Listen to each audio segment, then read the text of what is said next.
না, আমাকে যদি বলেন মাটি কাটা হয়েছে এই নিউজ সত্য, কিন্তু মাটি যে প্রয়োজনে কাটা হয়েছে নিউজটা এভাবে হয়নি।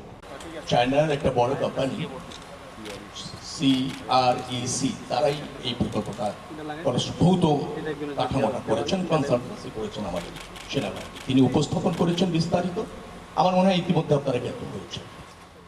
না, আমাকে যদি বলেন মাটি কাটা হয়েছে এই নিউজ সত্য, কিন্তু মাটি যে প্রয়োজনে কাটা হয়েছে নিউজটা এভাবে হয়নি। বলা হয়েছে যে মাটি এমনভাবে কাটা হচ্ছে অপরিকল্পিতভাবে, স্বেচ্ছাচারীভাবে কেটে নিয়ে এই যে ভায়াডাক্ট যেটা আছে লাইন, সেটা ক্ষতিগ্রস্ত হবে। এই তথ্যটি যারা বলেছেন সেটা ভিত্তিহীন। মাটি কাটা হয়েছে এবং মাটি কাটা হয়েছে প্রয়োজনেই মাটি কাটা হয়েছে। কারণ আপনারা ইতিমধ্যে জেনেছেন যে 16.76 কিলোমিটার ঢাকা থেকে মাওয়া পর্যন্ত এই ভায়াডাক্ট লাইন, এটা যখন নির্মাণ করতে হয়েছে তখন এখানে জলাভূমির মধ্যে ছিল। তো ভারী ইকুইপমেন্ট এবং মালামাল আনার জন্য অস্থায়ীভাবে এই ধরনের ভায়াডাক্ট যেখানেই করা হয় না কেন পৃথিবীর, সেখানে কিছু অস্থায়ী ভরাট কনস্ট্রাকশন করা হয়। প্রকল্প শেষ হওয়ার পর সেটা আবার অ্যাজ ইট ইজ জায়গায় নিয়ে যাওয়া হয়, সেগুলো অপসারণ করে পূর্বের জায়গায় নিয়ে যাওয়া। এটা চুক্তির অংশ, প্রকল্পের অংশ।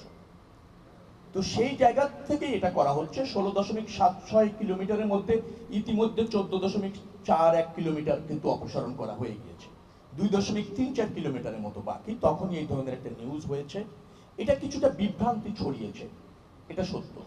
তবে কাজটি যে এই প্রকল্পেরই অংশ, এর সাথে ভায়াডাক্টের নিরাপত্তা হুমকিতে না, বরং নিরাপত্তা রক্ষার্থে এই কাজটা। কারণ এখানে আপনার প্রাকৃতিক পরিবেশটা থাকতে হবে, ন্যাচারাল প্রবাহ অবাধ থাকতে হবে, তার অংশ হিসেবে এই কাজ। এখন যেখানে দেখছেন অ্যাভারেজ, আমি যতটুকু জানি 5.5 ফিটের মতো মাটি অ্যাভারেজ এই 16.76 কিলোমিটারের মতো অপসারণ করতে হবে। তারপর হচ্ছে স্বাভাবিক স্তরে যাবে। আগে যে স্তর ছিল সেই স্বাভাবিক স্তরের চেয়ে 8 ফিট নিচে আছে পাইল ক্যাপ। পাইল ক্যাপের পুরুত্ব 6 ফিট, তার নিচে আছে 200 ফিটের মতো পাইল, 8টি।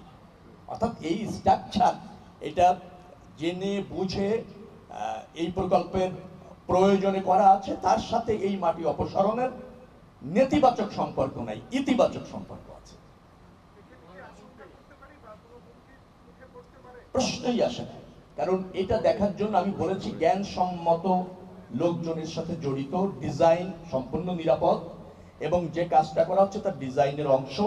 আমি আরো মনে করছি এই ভায়াডাক্টের নিরাপত্তার জন্য, এখানকার পরিবেশের জন্য, স্বাভাবিক প্রবাহ, জলরাশি, জলাভূমি, আর্দ্রতা সবকিছু মিলিয়ে এই মাটিটা যে 2.34 কিলোমিটার অপসারণ দরকার, সেটা করা একান্তই প্রয়োজন। আমরা সেটা করতে চাচ্ছি, আপনাদের সহযোগিতা চাচ্ছি। ডেফিনেটলি যারা আমরা এর সাথে জড়িত তারা এই ভায়াডাক্টের নিরাপত্তা নিয়ে আপনাদের মতো সচেতন, দায়িত্বশীল। খালার নদীর পানি হচ্ছে এক ধরনের, ধরেন সারা বছর প্রবাহিত, আর নিম্নভূমির যেটা হচ্ছে সেটা একটা ন্যাচারাল প্রবাহ, জলা রাশি, জলাভূমি। সেটা তো আপনি যে কোনো সময় প্ল্যান ছাড়া যত্রতত্র ভরাট করতে পারবেন না।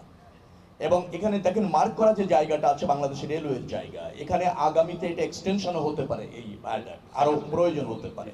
তো এই জায়গায় তো আপনার যে কোনো স্থাপনা, যে কোনো ভরাট ইচ্ছা মতো সেটা করা হয়েছিল এই প্রকল্পের স্বার্থে।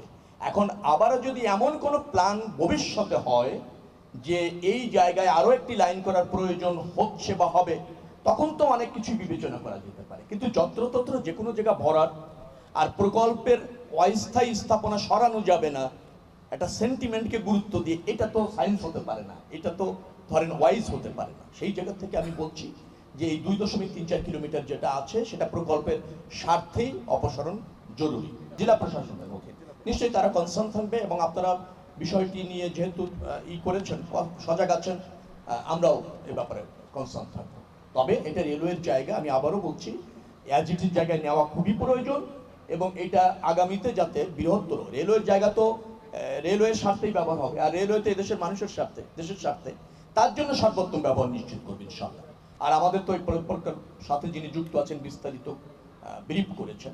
আমার মনে হয় না যে, আমি বললাম আবার আপনাকে, 5.5 ফিট মাটি কাটার পর অরিজিনাল মাটিতে আমরা যাবো। অরিজিনাল মাটি যেটা ছিল সেটাও 7 ফিটের মতো গভীর, তার নিচে 7 ফিট আছে অরিজিনাল মাটি, তার নিচে পাইল ক্যাপ। পাইল ক্যাপের পুরুত্ব 6 ফিট, তার নিচে আছে 200 ফিট পাইল। 8টি।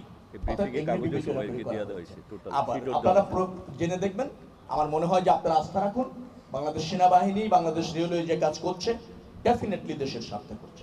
লিখিত ধন্যবাদ।